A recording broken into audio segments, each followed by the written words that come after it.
Il y a eu un conseil des ministres extraordinaire ce vendredi au palais présidentiel. Le budget 2015 s'élève à plus de 5 014 milliards de francs CFA. Le bureau de la CEI passe de 6 à 9 membres. Les journées nationales du cacao et du chocolat ont pris fin ce vendredi. Les acteurs ont pu démontrer sur 3 jours l'importance du cacao dans l'économie de la Côte d'Ivoire.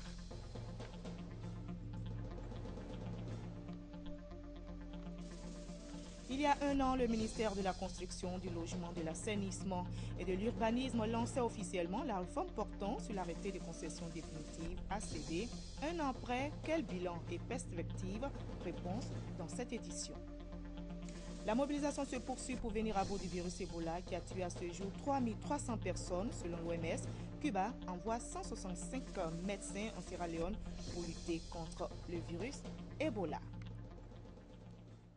Voilà pour le sommaire. Bienvenue dans le 20h de RTI 1.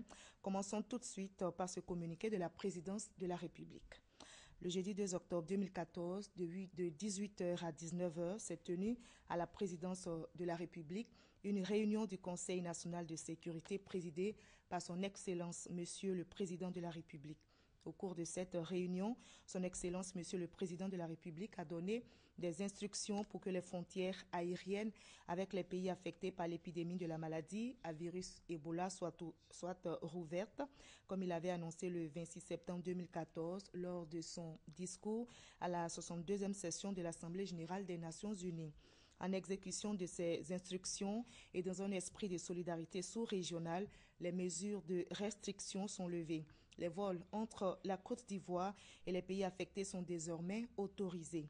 Dans le but d'accompagner efficacement cette levée de restrictions, le Conseil a décidé du renforcement des mesures sanitaires déjà en vigueur dans les aéroports internationaux du pays, de la mise en place de mesures techniques au niveau du transport aérien en relation avec les pays concernés.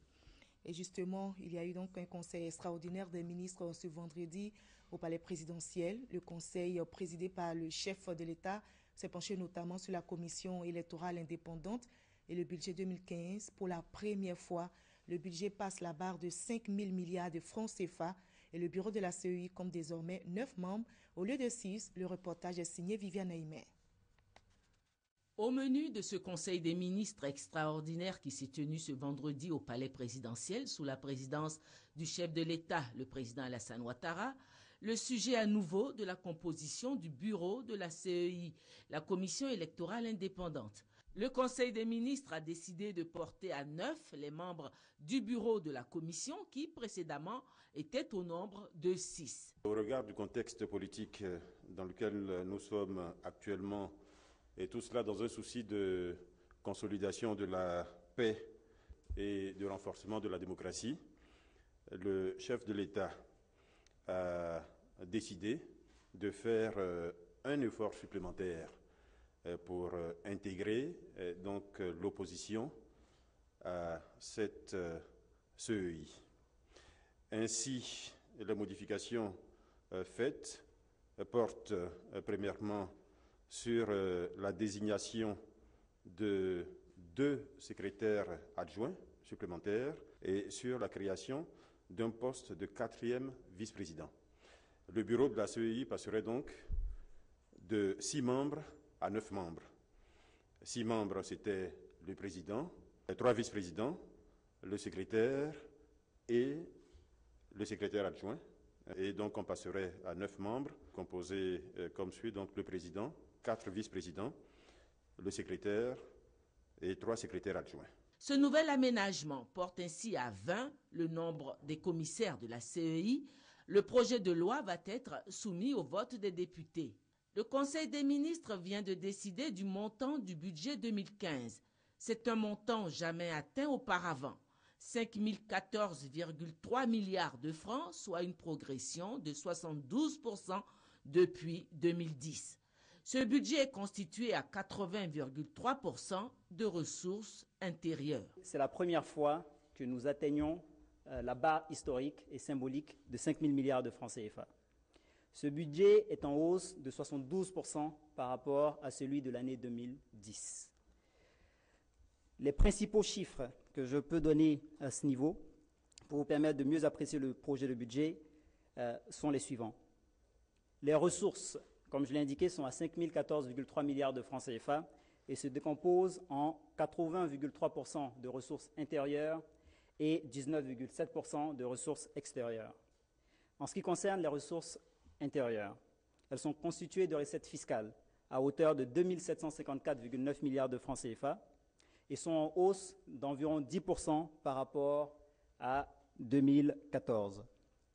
Bien entendu, nous avons les émissions sur le marché qui se chiffrent à 1046,1 milliards de francs CFA et les ressources extérieures qui s'élèvent à 988,5 milliards de francs CFA.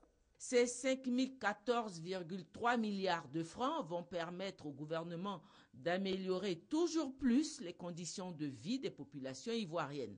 Et c'est toujours dans ce souci que le Conseil des ministres a décidé d'apporter une solution définitive aux inondations régulières du carrefour de l'Indénié grâce à l'ouverture d'un chenal dans cette zone et la construction d'un pont allant de la Pisam à la cathédrale pour permettre le passage des véhicules.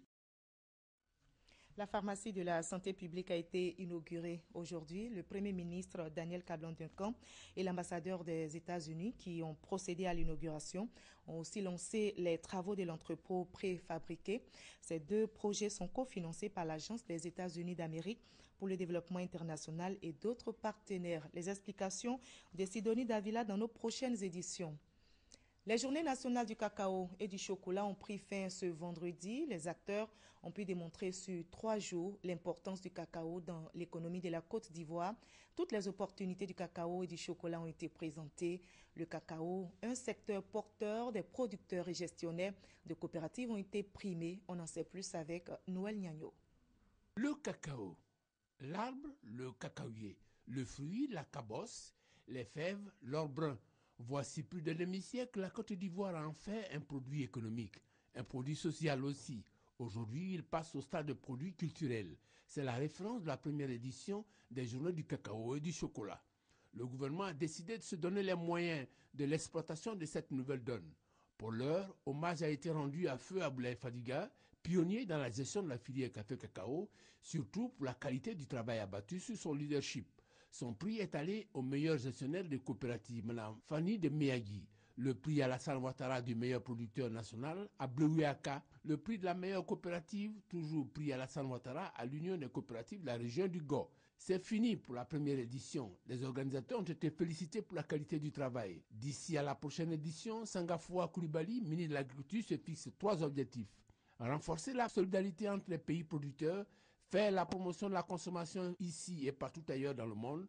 Enfin, travailler à améliorer le taux de transformation, aujourd'hui de l'ordre de 35% à 50% à l'horizon 2020. Compétitivité des entreprises et émergence 2020, force et faiblesse du dispositif. Le réseau des points focaux du comité de concertation, État, secteur privé, vient de plancher sur ce thème. Comment financer les entreprises ivoiriennes et les rendre plus compétitives sur le marché mondial? Les entreprises et banquiers tentent de trouver une réponse. Explication avec Guy Roger Nguessan et Jean-Jacques Wamiala. D'un côté, des entrepreneurs en quête de financement et de l'autre, des établissements bancaires et des crédits. Au menu de leur rencontre, un sujet d'intérêt commun, le financement des entreprises. 2 panels pour amener ces acteurs de l'économie ivoirienne à poser les jalons d'un partenariat gagnant-gagnant, à savoir la grille de lecture du banquier pour accorder un crédit et les éléments clés pour convaincre son banquier.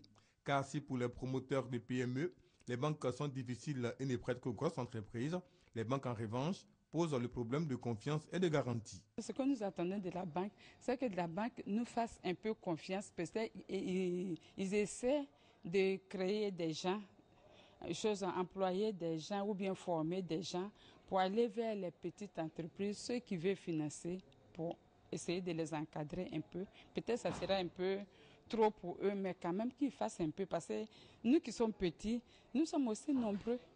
Au lieu de toujours courir vers les grands. Nous avons besoin d'avoir confiance aux PME pour savoir que l'emprunt qu'elles contractent auprès de notre établissement, cet emprunt va être remboursé. Pour Bernard Ndoumi, initiateur de ces échanges, le développement économique de la Côte d'Ivoire passe par les PME. Ce secteur représente environ 98% du tissu économique et 20% de la richesse nationale. Il faut donc promouvoir les jeunes entrepreneurs. L'avenir de la Côte d'Ivoire, c'est quand elle aura de nombreuses entreprises et de nombreux chefs d'entreprise. Au sortir de cette rencontre, il a été recommandé aux entrepreneurs et banquiers d'approfondir leur coopération. La ministre de la Solidarité, de la Famille, de la Femme et de l'Enfant était hier au rendez-vous du gouvernement organisé par le Centre d'information et communication intergouvernementale. Elle a expliqué à la presse ses actions en faveur de la famille en Côte d'Ivoire. Quelle famille pour garantir la cohésion sociale et une solidarité entre les populations pour une Côte d'Ivoire émergente à l'horizon 2020? C'est le thème de son exposé, nous explique Gabriel Zani. Pour Anne Désirée Ouloto, la ministre de la Solidarité, tous les maux de la société proviennent en partie de la fragilité de la famille. Fragilité causée par la faiblesse des revenus, le divorce, le chômage. Pour résoudre ces questions, le gouvernement, via son département, a entrepris des mesures fortes pour soulager les populations. Elle s'est exprimée ce jeudi 2 octobre devant la presse à la tribune des rendez-vous du gouvernement. L'État fait sa part dans la mesure où aujourd'hui, vous voyez les mesures donc, qui sont prises par le gouvernement pour améliorer le cadre de vie des populations. Avec le programme de logements sociaux, c'est une activité à l'endroit des familles.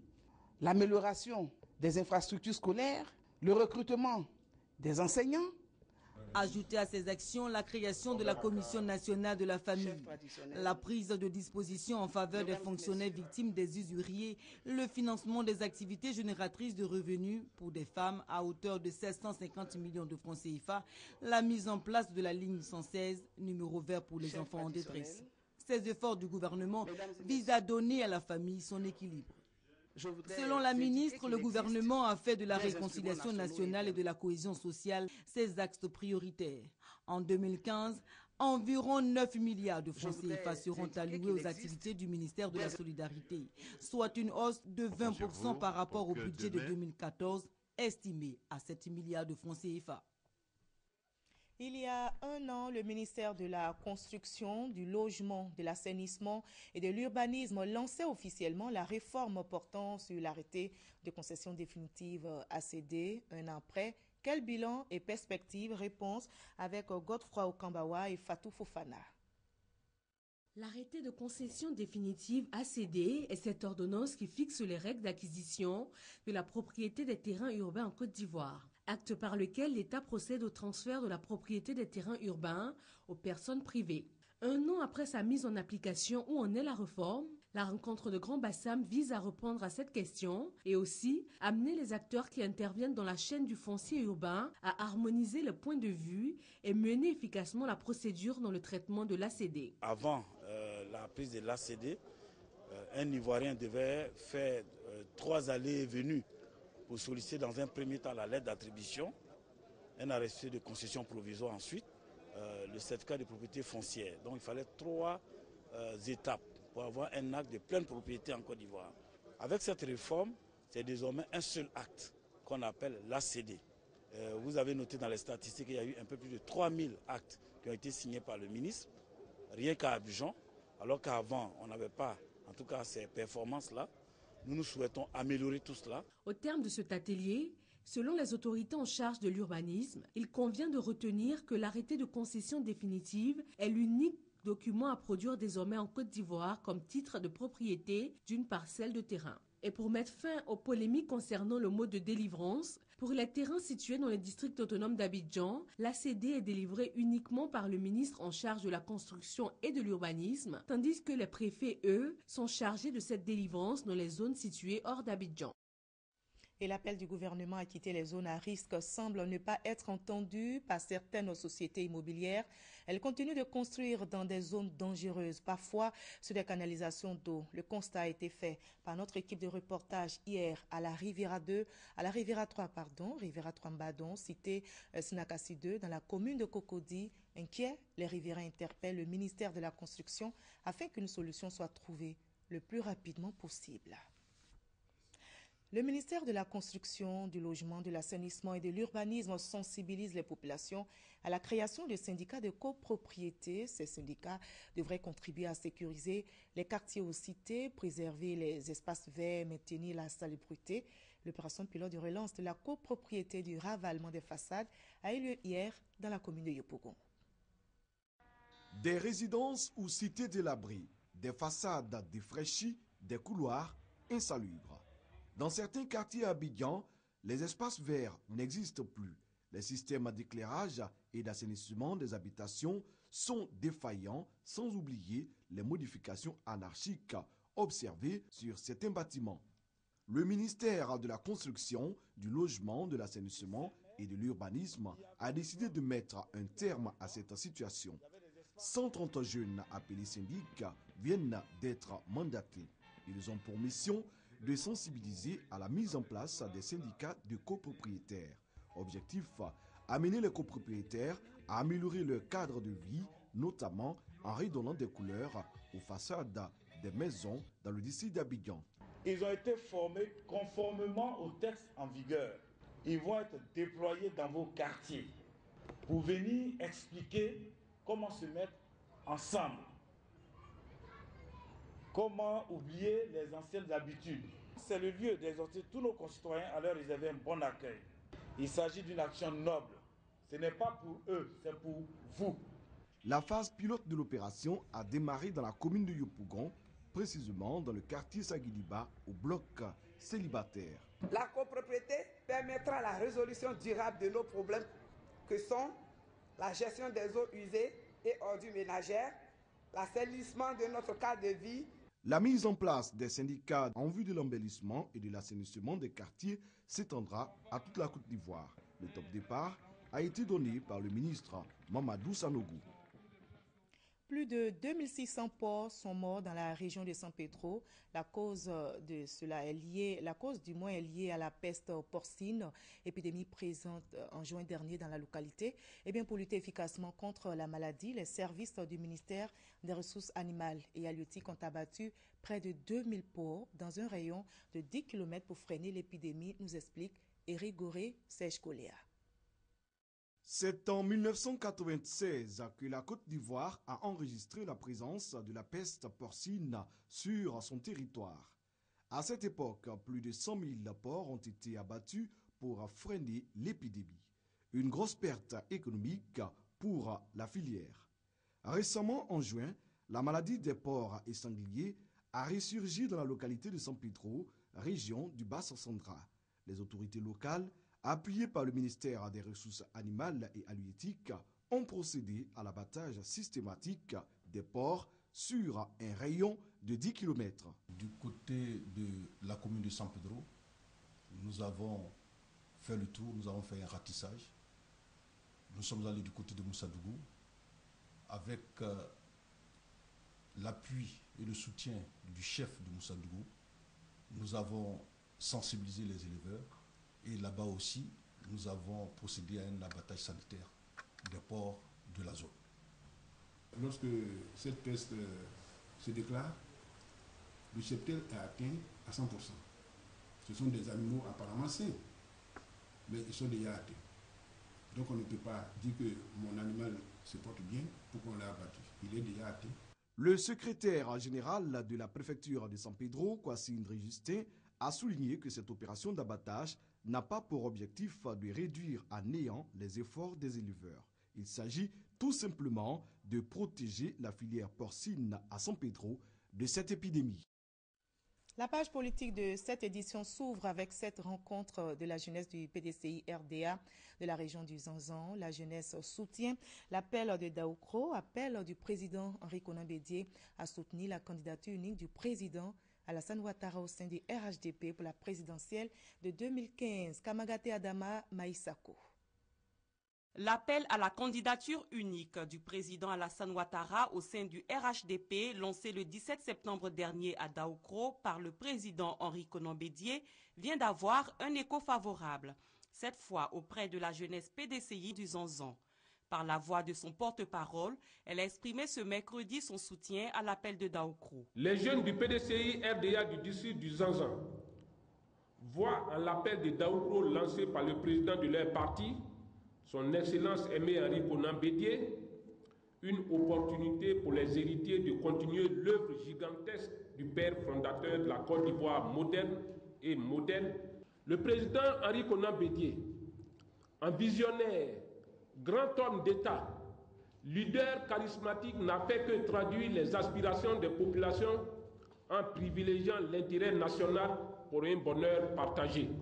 Pour garantir le suivi et le respect de l'appel lancé par le président du PDCI RDA, la jeunesse PDCI du Zanzan prend des engagements. Les jeunes du PDCI du district du Zanzan s'engagent à expliquer le bien fondé de cet appel à tous les jeunes du Zanzan et dans toutes les contrées de la région afin d'assurer la réélection du président Alassane Ouattara. Présent à la rencontre, le ministre des Ressources animales et halieutiques, également porte-parole du PDCI dans le Zanzan, exhorte les jeunes du parti à l'union. Les enfants divisés hier, aujourd'hui se retrouvent pour parler le même langage. La vraie voie, c'est celle que dessine Henri Konan Bédié, qui a travaillé aux côtés de Félix Houphouët-Boigny. La jeunesse PDCI du Zanzan dit être déterminée à cultiver la paix dans l'intérêt du RHDP, le Rassemblement des Oufouettistes pour la démocratie et la paix. Et une page triste dans cette édition, le PDCI RDA a rendu hier un dernier hommage à Joachim Boni, ancien membre du conseil politique du parti et ex-conseiller du président Henri Konan Bédié. La cérémonie d'adieu a eu lieu à la maison du parti, siège du PDCI RDA Cocody. Maïssa coupe le témoignage. Un dernier détour par la maison du parti, siège du PDCI RDA avant l'ultime voyage. Le parti a pleuré ce jeudi un de ses illustres militants. La dépouille du professeur Joachim Boni, décédé le 12 août dernier, a reçu un dernier hommage de la part de sa famille politique en présence des membres de sa famille biologique.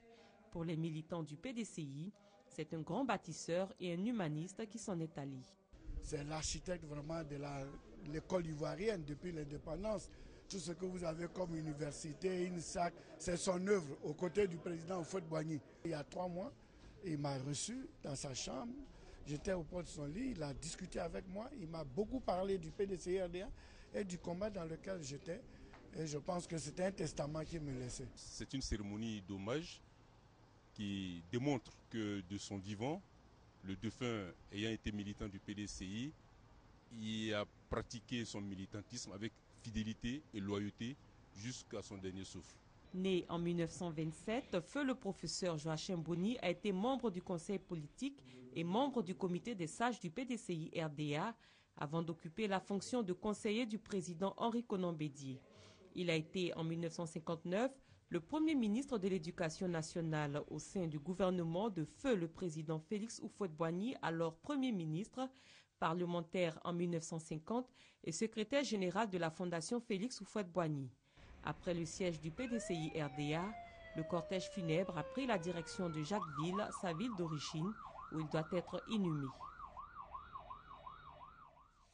Voilà, tournons cette page triste pour voir comment la Côte d'Ivoire se prépare à faire face à l'expansion croissante des cultures transgéniques dans l'espace ouest africain. Un atelier va aider à fixer le cadre réglementaire sur la question de l'utilisation des OGM, mais plus généralement des produits issus des biotechnologies modernes, nous explique Félix Amani, Christelle Mena. OGM, organismes génétiquement modifiés. Le débat entre partisans et défenseurs de la nature continue de faire rage dans le monde. Nonobstant, la pratique est en cours dans plusieurs pays de l'Afrique de l'Ouest, notamment au Burkina Faso et au Mali. Plusieurs produits issus de ces biotechnologies modernes circulent déjà sur le marché sous-régional. Nous, en tant que pays africains, cela constitue une opportunité, justement parce que nous sommes des pays essentiellement agricoles. Mais il faut également aussi que nous puissions utiliser cette opportunité en toute sécurité. Oui à l'utilisation de la science pour augmenter la productivité et la compétitivité agricole, mais seulement dans un cadre réglementaire strict qui protège les populations. La Côte d'Ivoire accuse un vide juridique en la matière et c'est le seul pays en Afrique de l'Ouest non signataire du protocole de Cartagena sur la prévention des risques biotechnologiques. Il est temps que nous puissions donc combler ce vide juridique pour permettre aux professionnels du secteur d'agir en toute sécurité et en toute légalité. Tout reste à faire et les initiatives se multiplient donc pour combler le retard. Plusieurs arrêtés sont en cours d'élaboration. Invité à un atelier de validation de ces projets de texte, la Fédération des réseaux et associations de l'énergie, de l'environnement et du développement durable, une association pour la protection environnementale. Notre position, c'est bien ça. C'est la prévention. Faire en sorte que l'utilisation de ces OGM ne puisse pas anéantir l'humanité et l'environnement en général. Si on voit que les OGM causent problème, on ne va pas hésiter un instant à pouvoir apporter notre poids pour qu'au moins l'utilisation des OGM puisse au moins être éradiquée. Pour ou contre l'utilisation des OGM en Côte d'Ivoire, la question ne semble plus ou ne pas se poser. Comme les autres pays d'Afrique, elle a aussi à faire face aux défis qu'impose la croissance exponentielle de la population. Comment assurer l'autosuffisance alimentaire des populations et rester compétitif sur les marchés agricoles internationaux? Comment la Côte d'Ivoire négociera-t-elle ce tournant technologique dans le domaine agricole? Des questions qui attendent encore des réponses.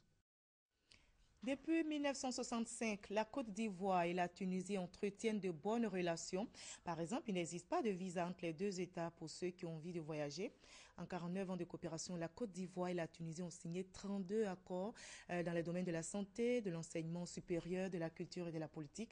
Récemment, en mission en Tunisie, notre reporter Francis Boifo s'est intéressé à la vie des jeunes en quête d'emploi et des jeunes footballeurs à la recherche du club. Ils sont plus de 3000 les Ivoiriens vivant en Tunisie. Parmi eux, des étudiants et footballeurs souvent victimes d'escroqueries. Comme dans tous les pays, il y a toujours des personnes de mauvaises intentions. Donc, chers camarades, chers frères, chers amis, faites beaucoup attention. Ayez des sous sûrs avant de vous déplacer vers la destination tunisienne. D'autres sont confrontés à des problèmes de séjour, bien qu'il n'existe pas de visa entre la Côte d'Ivoire et la Tunisie. Au-delà de 3 mois, on est soumis à un titre de séjour. Et quand vous n'avez pas la carte de séjour, vous vivez dans des conditions difficiles. Donc, ça aboutit à des rapatriements, à des arrestations par des autorités, la police tunisienne. Et en dehors de ces questions, il faut aussi parler de la question de la traite des jeunes filles. Face à ces difficultés, l'ambassadeur de la Côte d'Ivoire en Tunisie appelle au respect des tests et à la vigilance des populations pour favoriser et développer davantage les relations diplomatiques entre les deux pays.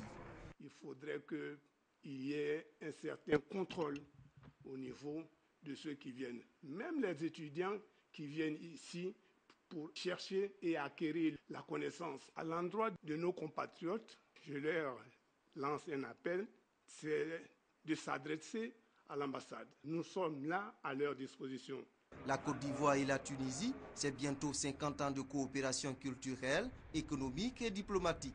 La Côte d'Ivoire importe environ 15 milliards de francs CFA de produits originaires de la Tunisie, tandis que la Tunisie en importe plus de 2 milliards. Mais cela s'explique par la stratégie guidée par l'éco-diplomatie qui nous amène à capter les investissements tunisiens vers la Côte d'Ivoire. Dans le prolongement des relations économiques entre la Tunisie et la Côte d'Ivoire, des missions d'hommes d'affaires sont prévues à Abidjan en 2015. L'Italie commémore ce vendredi 3 octobre le naufrage de Lampedusa. Il y a un an, jour pour jour, sombrait au large de l'île un bateau transportant plusieurs migrants. Plus de 360 personnes ont trouvé la mort dans le naufrage. En réaction, l'Italie a mis en place le plan Mare Nostrum. L'objectif était de surveiller 24 heures sur 24 les eaux méditerranéennes et près de 100 000 migrants ont pu être sauvés depuis le début des opérations. La mobilisation se poursuit pour venir à bout du virus Ebola qui a tué à ce jour 3300 personnes selon l'OMS.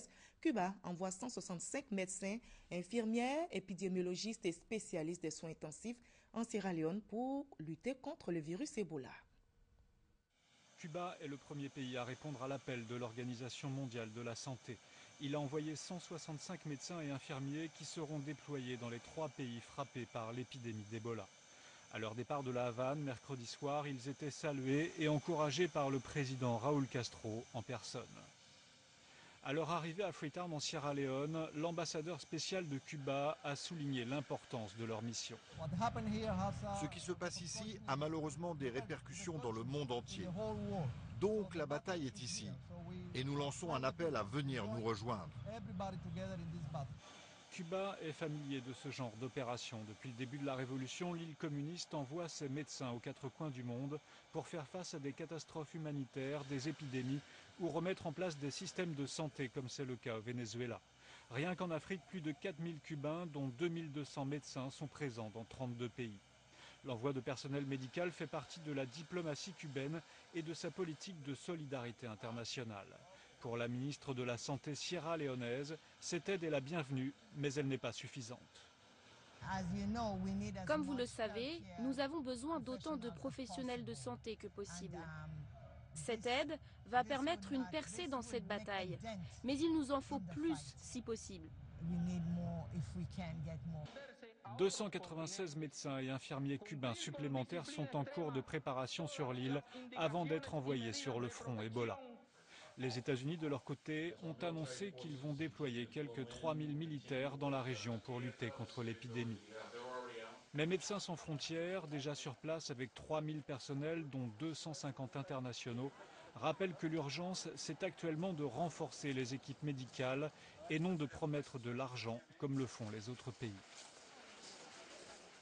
Et je rappelle ce communiqué de la présidence de la République. Le jeudi 2 octobre 2014, de 18h à 19h, s'est tenue à la présidence de la République une réunion du Conseil national de sécurité présidée par son Excellence Monsieur le Président de la République. Au cours de cette réunion, son Excellence Monsieur le Président de la République a donné des instructions pour que les frontières aériennes avec les pays affectés par l'épidémie de la maladie à virus Ebola soient rouvertes, comme il avait annoncé le 26 septembre 2014 lors de son discours à la 62e session de l'Assemblée générale des Nations unies.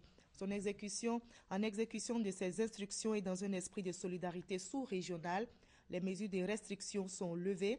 Les vols entre la Côte d'Ivoire et les pays affectés sont désormais autorisés.